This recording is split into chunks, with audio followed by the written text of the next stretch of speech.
I was born in nature. I was born in Strasbourg. I was born in a cloud. I was born in a pump. I was born in a robe. I have 4 natures, 2 things, 5 senses, sense and nonsense.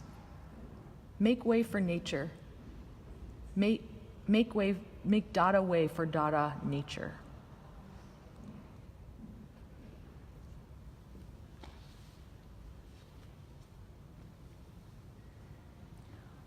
What is Dada? How does it relate to my ear? How does it relate to this artist, John Hans Arp? These are some of the questions we're going to talk about today in our latest live look here at the National Sculpture Center. My name's Kristen Cochran. I'm in the far corner of Gallery 1 at the Sculpture Center here in Dallas, Texas. We're in an exhibition called The Nature of Arp, which is a really playful title.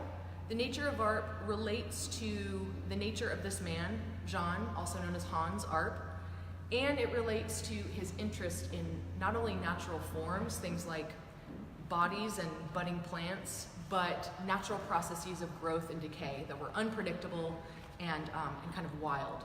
So The Nature of Arp, curated by Catherine Kraft, it's on view here at the Sculpture Center through January 7th. I hope you guys can make it. In the meantime, we're going to take a really focused look at some of Arp's reliefs that relate to the poem that I read at the beginning, that relate to things like ears and mustaches and everyday objects and natural forms. It's an art movement. It wasn't known as a movement at the time, but it's an art movement called Dada. And Dada embodies the spirit of that word, this sort of rhythmic nonsense word, and it was chosen because it was an irrational word. It was new, it was unfamiliar.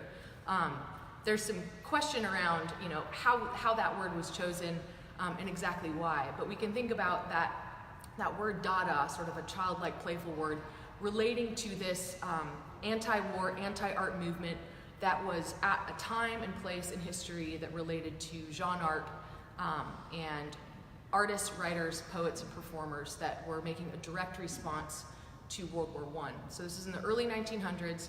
The reason I want to talk to you about this today, Dada, Arp, and their creative, generative way of pushing back against World War I, all the destructive forces of World War I, because today's midterm election day. It's a very special day, and we have a way to thoughtfully and directly respond to what's happening in our social and political climate right now. So, with that in mind, let me tell you a little bit more about Dada. So Dada was this sort of punk movement, like I said, artists and writers who were in exile in Zurich, Switzerland in 1916, founded this group, and their idea was to push back against the butchery and the destructive forces of World War I. Arp has this great quote. He says that Dada devoted itself to the arts. While the guns rumbled in the distance, we sang, painted, made collages, and wrote poems with all our might. So the question is how do these relief forms, we're here next to these Dada reliefs, how do these relief forms relate to sort of an anarchic spirit?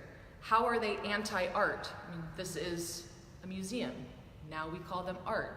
But at the time, Jean Arp and his friends were pushing back against conventional forms, conventional aesthetics, and they were calling into question everything based on the chaos and the irrationality of World War I. So this work here, if we take a closer look, it's called Plant Hammer. It's one of his early reliefs that relates to his involvement in the Dada movement.